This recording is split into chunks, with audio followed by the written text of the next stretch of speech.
Hey, welcome back. I am Vivek Bindra, international motivation speaker, leadership consultant, business coach. आज तक का जितना भी बिजनेस को लेकर के इंपॉर्टेंट लर्निंग है, पूरा बिजनेस को बिल्ड करने के लिए एक ही वीडियो में सारे लेसन देने जा रहा हूं। एक साल अगर आप कहीं ट्रेनिंग लेंगे ना, वो एक साल की ट्रेनिंग को समराइज करके 10 पॉइंट्स में बताऊंगा। एक स्टार्टअप हो या बड़ा बिजनेस हो, फेलियर के 10 कारण क्या होते हैं।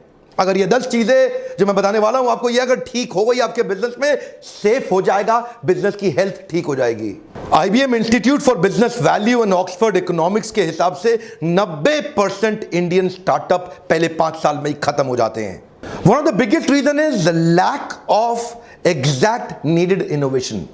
इनको मैं 10 पॉइंट्स में डिटेल में बताने वाला हूं। 2015-16 की एशिया की रिपोर्ट देखें, इंडिया ने केवल 1423 पेटेंट फाइल किए, कोरिया ने 14,600 पेटेंट फाइल किए, चाइना के 29,800 पेटेंट हैं और वहीं जापान 44,200 से ज्यादा पेटेंट फाइल करके एशिया के अंदर स्टार्टअप्स में सबसे आगे निकला है। फोर्ब्स ने मोस्ट इनोवेटिव लिस्ट ऑफ एक कंपनीज निकाली, उसके अंदर 25 टॉप कॉर्पोरेट जहां सबसे ज्यादा इनोवेशन होता है, इंडिया की 25 में एक ही कंपनी आई, Asian paints. Ratan Tata continuously अपना डिससैटिस्फैक्शन पब्लिकली एक्सप्रेस कर रहे हैं। इंडिया में एक्चुअल डिसरप्शन और एक्चुअल इनोवेशन इंडियन व्यापारियों में एग्जिस्ट नहीं करता। अगर आप चाहते हैं कि वो अपने बिजनेस को एक्चुअली बड़ा करें, ये 10 पॉइंट्स जिंदगी भर छाप के प्रिंट आउट लेके हर जगह इसको लगा लें, याद रखें। ये 10 पॉइंट्स आपके लिए मील का पत्थर साबित होंगे। 2015 में इतने खराब एक्सपीरियंसेस हुए कि 2016 की फंडिंग बहुत नीचे चली गई। 2015 में स्टार्टअप्स को फंडिंग मिली $7.5 बिलियन की। वही 2016 के अंदर हमारे स्टार्टअप्स केवल $3.5 बिलियन का फंड ही अट्रैक्ट कर पाए। वो एनर्जी कम हो गई। आज इन्वेस्टर पैसा डालना ही नहीं चाहते, क्योंकि हमारे इंडिया में स्टार्टअप्स को बड़ा करना और मेंटेन बिजनेस को करना आता नहीं है लोगों को। स्टार्टअप के इकोसिस्टम को लेके जो मोस्ट पॉपुलर 10 सिटीज है पूरे दुनिया के अंदर, उनमें इंडिया की किसी भी सिटी का नाम ही नहीं आता। मोस्टली सारी सिटीज अमेरिकन है। नंबर 1 पे सिलिकॉन वैली, 2 पे New York city, Los Angeles, Boston, ये टेल अवीव इजराइल से आती है, फिर London, Chicago, Seattle, Berlin, Singapore. India का कहीं नाम ही नहीं आता। हां, बैंगलोर तो है, लेकिन टॉप सिटीज में नहीं आ रहा। केवल बैंगलोर ही रजिस्टर हो रहा है दुनिया के मैप पे। क्विकली 10 पॉइंट लेते हैं। पहला पॉइंट है missing innovation around customers money making model. सारे जितने व्यापारी हैं पहले अपने मनी मेकिंग मॉडल को कैलकुलेट करते हैं, ये नहीं देखते कि उनका कस्टमर का मनी मेकिंग मॉडल क्या होने वाला है। मेरे कस्टमर को एग्जैक्टली सफलता कहां से मिलेगी, मेरे को सफलता कहां से मिलेगी, ये सब कैलकुलेट कर रहे हैं। लेकिन जब तक कस्टमर की सफलता कैसे होगी, उसकी प्रॉफिटेबिलिटी, उसकी लिक्विडिटी, उसकी ग्रोथ, उसकी प्रोडक्टिविटी, उसका ग्रॉस मार्जिन, उसका रेवेन्यू, उसका inventory turnover, cash flow, brand equity, उसका कस्टमर एक्विजिशन और रिटेंशन, और उसकी वेलोसिटी, स्पीड ऑफ ट्रांजैक्शन, किस प्रकार मेरे कस्टमर अपने मनी को लेके ग्रो करते हैं, किस प्रकार मेरे कस्टमर का मनी मेकिंग मॉडल और रिकरिंग रेवेन्यू मॉडल ग्रो करता है। जिस दिन वो समझ में आएगा तो कस्टमर की नीड से मेरी ग्रीड पूरी होगी। पहला पॉइंट, इनोवेशन कैसे आता है, what problem are you solving in your customers life which he cannot solve on his own। Innovation किधर होगा, कस्टमर की नीड पे होगा। ये पहला पॉइंट है।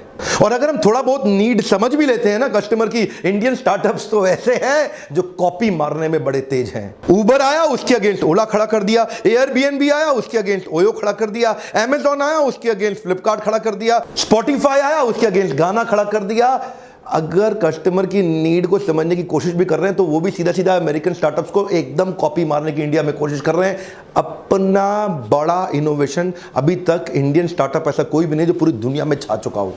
नेक्स्ट पॉइंट है negative cash flow and negative working capital. This is one of the biggest reason एक स्टार्टअप सूख जाता है। क्या हो जाता है, सूख जाता है। उसका जो ब्लड होता है ना, जो एक ऑर्गेनाइजेशन को रन करता है, जो शरीर को चलाता है, वो खत्म हो जाता है। A cheque in hand means nothing. One more time, come on. A cheque in hand means nothing, you need cash. Profit important है, कैश भी इंपॉर्टेंट है। आपको दोनों चाहिए, दोनों अलग अलग चीजें हैं। आपके बुक्स ऑफ अकाउंट में हो सकता है प्रॉफिट आ रहा हो, लेकिन आपकी कैश की पेमेंट डिले होती जा रही है। कस्टमर से, मार्केट से पैसा वापस रिकवरी नहीं हो रही, रिकवरेबल स्लो हो गई, उसको बोलते हैं नेगेटिव कैश फ्लो। हो सकता है बुक्स ऑफ अकाउंट में, आपकी इनवॉइसेस में आपके पास में मार्जिन हो, लेकिन धंधे में कैश रनिंग बिजनेस के लिए वर्किंग कैपिटल चाहिए होता है। फिर आप बार बार फंडिंग एजेंसी ढूंढते हैं और कहीं पे फंडिंग एजेंसी एक लेवल के आने के बाद वो आपको फंड देना बंद कर देती हैं। वो negative cash flow one of the biggest reason हमारे स्टार्टअप्स को बर्बाद करने के लिए। कुछ इंडियन स्टार्टअप जो अभी पीछे बंद हुए, one of the most funded startups जो बंद हुए, उनके मैं नाम बताता हूं आपको, जैसे कि askme.com, auto Raja, talent pad, fashion ara, auto on cab, frankly me, ये सारे अच्छे बड़े फंडेड स्टार्टअप्स थे, खत्म हो गए। पॉजिटिव कैश फ्लो बना के रखिए। जो माल बेच रहे हैं कोशिश करिए पेमेंट एडवांस में या टाइम पे ले सकें। तीसरा पॉइंट है एक्सपेंशन विद नेगेटिव मार्जिन। पिछला वाला था कैश फ्लो के बारे में, यह है मार्जिन के बारे में। अगर ग्रॉस मार्जिन ही नहीं है, बहुत सारे स्टार्टअप्स ने आजकल क्या सोचना शुरू किया, मार्केट को एक्वायर करो, लॉस लीडिंग स्ट्रैटेजी पकड़ो, पूरी मार्केट को एक्वायर करने के लिए सस्ते में माल बेचना शुरू कर दो, वैल्यूएशन बढ़ेगा तो बाद में बाहर से फंड लेके इसको बढ़ा लेंगे। ध्यान दीजिए, अगर शुरू से आपको ये क्लियर नहीं है ना कि आपका प्रॉफिट कहां से आएगा, बाद में मरेंगे पक्का।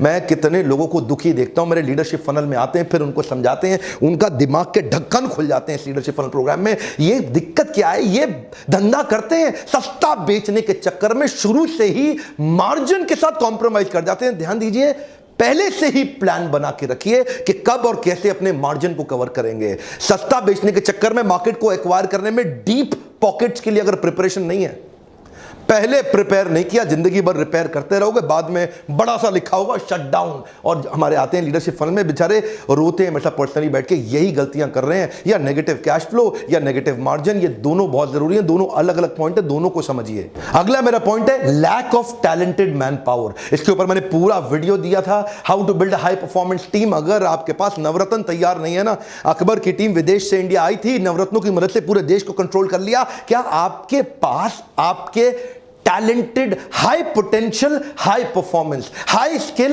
हाई विल, क्या आपने हाईली केपेबल लोगों की मैन पावर तैयार करी है? ये मेरा क्वेश्चन है आपसे। क्या आप उनकी कॉम्पिटेंसी मैपिंग, उनकी कॉम्पिटेंसी असेसमेंट कर रहे हैं? क्या आप देख रहे हैं आपके पास ऐसे लोग हैं जो आपके विजन को एग्जीक्यूट कर जाएं? क्या आपके पास ऐसे लोग हैं जो आपकी आइडिएशन को एग्जीक्यूशन में कन्वर्ट कर दें? क्या आपके पास ऐसे लोग हैं जो मोस्ट टैलेंटेड लोग हाईएस्ट एंथुसियाज्म और एनर्जी के साथ काम कर रहे हैं? ये बहुत इंपॉर्टेंट चीज है। उनके एज को पहचानिए और उनके एज को एनर्जाइज करके उनको एंगेज कर दीजिए। अगर बढ़िया मैन पावर नहीं, सब कुछ अच्छा होने के बाद भी अकेले आप थोड़ी काम करेंगे, लल्लू लाल गुलाब जामुन वाले थोड़े ही हैं आप गल्ले में बैठ के चिपक के थोड़ी धंधा बड़ा कर सकते हैं। मैन पावर तो आपको चाहिए ही चाहिए। अगर नहीं देखा how to build high performance team video, वो जरूर देखिएगा। पांचवा पॉइंट है मेरा scalability with recurring revenue model. ये स्केलेबिलिटी और रिकरिंग रेवेन्यू मॉडल दो चीजें हैं। स्केलेबिलिटी मतलब बिजनेस में बड़ा होने का मॉडल क्या आपने ढूंढा, क्या वो ढूंढ पाए हैं कि बिजनेस बड़ा कहां से होगा? कई स्टार्टअप्स बड़े प्रॉफिटेबल होते हैं, कई स्टार्टअप्स में मार्जिन अच्छा होता है, कई स्टार्टअप्स अपने रीजन के अंदर अच्छा काम कर जाते हैं, लोकल रीजनल स्टार्टअप या बिजनेस होते हैं, लेकिन वो बड़ा कैसे किया जाए जो पूरी दुनिया में फैल सके, उसकी तैयारी पहले से नहीं करते। और दूसरी चीज, बड़ा होते होते होते जो आपके कस्टमर है, क्या वो रेगुलर कस्टमर बन पा रहे हैं? क्या आप अपने कस्टमर्स को रिटेन कर पा रहे हैं? क्या आपके कस्टमर आपको रिकरिंग रेवेन्यू दे रहे हैं? लगातार लगातार लगातार रेवेन्यू दे पाने वाले कुछ अश्योर्ड कस्टमर जो कि लॉन्ग टर्म कॉन्ट्रैक्ट के साथ काम करते हैं, जो कि आपके साथ जुड़े रहते हैं। इसके ऊपर अभी आपने पीछे वीडियो देखा था रेगुलर इनकम के ऊपर कि बिना मेहनत के या कम मेहनत के साथ रेगुलर इनकम कैसे बढ़ाएं, नहीं देखा तो वो भी जरूर देखिएगा। वो वीडियो पूरा डिटेल है, लेकिन यहां पे एक पॉइंट है जो बड़ा महत्वपूर्ण है कि एक तो बिजनेस बड़ा होना चाहिए और दूसरा बिजनेस में कुछ सस्टेन्ड रिटेन कस्टमर्स के लिए रिकरिंग रेवेन्यू मतलब रेगुलर इनकम वाले मेथड्स को बिल्ड करें। अगर ऐसा रहेगा तो आगे दौड़ पीछे छोड़, आगे दौड़ पीछे छोड़, इसका टेंशन नहीं रहेगा। व्यापारी यही करते हैं, नए नए कस्टमर के पीछे भागते रहते हैं, पुराने वाले पीछे छूटते रहते हैं। छठा मेरा पॉइंट है mixed marketing signal and wrong positioning. इसके ऊपर तो लीडरशिप फनल में इतने क्वेश्चन आते हैं, मेरे साथ लाइव वर्कशॉप में लोग क्वेश्चन करते हैं। प्रॉब्लम क्या है, लोगों को पता ही नहीं अपने प्रोडक्ट को मार्केट में पोजीशन कैसे करना है। वो है कौन, आपकी आइडेंटिटी है क्या, आपका परफेक्ट कस्टमर कौन है, आपका इम्परफेक्ट कस्टमर कौन है, आपका परफेक्ट प्रोडक्ट क्या है, आपका इम्परफेक्ट प्रोडक्ट क्या है। आपका प्रोडक्ट ठीक से प्लान नहीं किया गया, आपका कस्टमर का सेगमेंटेशन ठीक से प्लान नहीं किया गया। हर जगह हर एक को जाके तू भी खरीद ले, तू भी खरीद ले, हर एक को थोड़ी जाके माल बेचते हैं। आपको परफेक्ट मार्केट डेमोग्राफी और साइकोग्राफी के हिसाब से ढूंढनी है और फिर जाकर के वही प्रोडक्ट प्रेजेंट करना है। अपना सिंगल सिग्नल ढूंढिए, आप कौन हैं, जिससे आपकी आइडेंटिटी तैयार होगी। क्या आप न्यूएस्ट हैं, क्या आप प्रॉब्लम सॉल्वर हैं, क्या आप बेस्ट हैं, आप मोस्ट कन्वीनियंट हैं, cheapest, best value, most prestigious, maximum feature हैं, या फिर आप मोस्ट रिलायबल हैं। इस प्रकार की कई तरह की पोजीशनिंग होती है। जब आपको पोजीशनिंग पता हो कि आप हैं कौन, आप उसी हिसाब से पैकेजिंग करेंगे, उसी हिसाब से ब्रांडिंग करेंगे, उसी हिसाब से मार्केटिंग करेंगे, उसी हिसाब से प्रोडक्ट को लेकर के मार्केट में प्रेजेंट करेंगे, उसी हिसाब की स्कीम लाएंगे, पॉलिसीज लाएंगे, पीछे बैकएंड की टीम भी उस हिसाब से तैयार होगी। आपकी मार्केटिंग की प्लानिंग ठीक है कि नहीं है, सिंगल सिग्नल दे रहे हैं कि नहीं दे रहे हैं। थम्स अप का सिंगल सिग्नल है, टेस्ट द थंडर, आज कुछ तूफानी करते हैं, एक 4 तूफानी देना भैया, ये बिल्कुल सिंगल सिग्नल है। उनको पता है उनकी मार्केट कौन है और कैसे बेचना है। इसको बोलते हैं प्रोडक्ट पोजीशनिंग। 7वां quick point, releasing product as a laggard. Laggard मतलब ये लेट लतीफ है भैया, प्रोडक्ट लेके बाद में पहुंच रहे हैं मार्केट में, पूरी मार्केट अब सैचुरेट होने को आ गई, ये बेचारे लास्ट में आ रहे हैं, अरे ये तो मार्केट में चल रहा था, मैं भी ले आता हूं, मेरा भी खरीद लो, मेरा भी खरीद लो। फिर डिस्काउंट देते रहना, उसके बाद बैठ करके स्कीम चलाते रहना, मार्जिन कम करते रहना, उधारी देते रहना, अपने धंधे को खत्म कर लेना। आपके धंधा, आपका बिजनेस कितना सेफ है, इस पर डिपेंड करता है कि आप प्रोडक्ट की टाइमिंग ठीक है, क्या आप मार्केट के अडॉप्शन कर्व को पहचान पा रहे हैं। One of the biggest reason product late आने के बाद में बेचारा स्ट्रगल ही करता रहता है, यार कोई खरीद नहीं रहा है, कोई खरीद नहीं रहा है, बढ़िया कस्टमर नहीं मिल रहा, कस्टमर तंग कर रहा है, कस्टमर मेरे कॉम्पिटिटर के पास चला जाता है, कस्टमर उधारी मांगता है। इस पे तो बहुत डिस्कशन करते हैं मेरे पार्टिसिपेंट आके मेरे साथ। हम पूरी एंटरप्रेन्योरशिप आपको सिखाना चाहते हैं इस छोटे से समरी वीडियो के माध्यम से। 8वां पॉइंट है, save yourself from getting out competed. आपने अच्छा बिजनेस तो शुरू कर दिया, लेकिन आपका कॉम्पिटिटर आपको ध्यान से देख रहा है, ये आदमी कर क्या रहा है, उसकी पूरी नजर है आपके ऊपर, उसकी चील की तरह पैनी नजर है आपकी हर चाल के ऊपर, वो पोकर की तरह चुपचाप खड़ा होकर के देख रहा है आपको, ये आदमी कर क्या रहा है। पहले से तैयारी करके चलना है। आपने एंट्री बैरियर का मेरा वीडियो देखा था, मैंने वहां कुछ पॉइंट शेयर किए थे। Intellectual property right, patent and licensing या प्रोप्राइटरी टेक्नोलॉजी, आप कुछ ऐसी प्लानिंग करके चलिए जो फिर आपके कॉम्पिटिटर के पास राज खुलने नहीं चाहिए। कोशिश करिए अपनी ब्रांड इक्विटी अच्छी करने की, या फिर सोर्सिंग, अपने माल की इतना सस्ता खरीद लीजिए, इकोनॉमीज ऑफ स्केल बिल्ड करके इतना सस्ती परचेजिंग कहीं से उठा ला जाए तो कॉम्पिटिटर बेचारा सोच ही ना पाए, यार ये माल इतना सस्ता बेच कैसे रहा है, उसको पता ही ना लगे। कई तरीके हैं, आपको ये नाव में सारे बैठे हैं और ये एक आगे निकल गया और बीच में बैरियर खड़ा कर दिया, रेड ओशन से ब्लू ओशन। क्या आप अपने बिजनेस के अंदर शुरू से एंट्री बैरियर की प्लानिंग करके चले हैं? ध्यान देना, जो 10 पॉइंट्स बता रहा हूं ना, इनमें से किस किस में आप वीक हैं वो लास्ट में आपको प्लान करना होगा। दोबारा से वीडियो को सुनिएगा, 2 3 5 4 5 6 7 8 बार इस वीडियो को सुनिए, ताकि आप ये समझ सकें कि इन 10 में से कौन से पॉइंट्स में आप कमजोर हैं। अच्छा बिजनेस करने के बावजूद भी कई बार डर इस बात का होता है कि कंपटीशन, आपको कहीं बड़ा सा कंपटीटर आके आपको बाद में खा ना जाए। तो ये जो एंट्री बैरियर का वीडियो था, वो पूरा वीडियो देखिएगा, वो डिटेल में है। 9वां पॉइंट बड़ा आउटस्टैंडिंग है, missing the process of converting feedback into a feed forward. Customer आपको फीडबैक देता है, आप उसको फीड फॉरवर्ड में कन्वर्ट नहीं करते। कस्टमर आपको अपने एग्जिस्टिंग प्रोडक्ट के साथ परेशानियां बताता है, आप सोचते हो यार ये डिस्काउंट मांग रहा है इसलिए कर रहा है। सिग्नल दे रहा है कस्टमर, क्या दे रहा है? Signal. Complain is a gift, catch it, come on, complain is a gift, catch it. Complain को कैच करिए, देखिए वो सिग्नल होता है। He wants to be with you, but only thing that he is expecting is, यार थोड़ा सा अपने आप को बदल ले, मैं तेरे साथ रहना चाहता हूं। इसका मतलब उसके प्रोडक्ट में, आपके प्रोडक्ट में उसको कुछ तकलीफ आ रही है, कह रहा है थोड़ा सा चेंज ले आ, I want to be with you, that's called complain. Complain का मतलब क्या है? वो आपके साथ रहना चाहता है। अगर वो कंप्लेन नहीं कर रहा, वो बड़ा डेंजरस है भाई। कस्टमर आपको कंप्लेन ही ना करे, चुपचाप आपके कॉम्पिटिटर पे जाकर शिफ्ट हो जाए, आपको बिना बताए, वो ज्यादा डेंजरस है। कंप्लेनिंग कस्टमर बहुत बढ़िया होता है, कंप्लेनिंग कस्टमर को गले लगा लो, ये आपको बचा लेगा। Converting the feedback into feed forward, इसको बोलते हैं पिवॉट। बाउंस बैक करते हैं ना, पिवॉट, नया चेंज लाना। पहला प्रोडक्ट केवल ट्रायल के लिए होता है, एक बार और याद रखिएगा, पहला प्रोडक्ट केवल ट्रायल के लिए होता है। Your first product is never your final product. कई इंप्रूवमेंट साइकिल लाने पड़ते हैं, फीडबैक को फीड फॉरवर्ड में कन्वर्ट करिए, नहीं तो शुरुआत तो अच्छी हो सकती है, बाद में उड़ जाएंगे। 10वां amazing point, business model of building complete ecosystem. Business model of building complete ecosystem. ये इकोसिस्टम कैसे है, क्या मतलब होता है इसका? इसका मतलब है जीव जीवस्य जीवनम।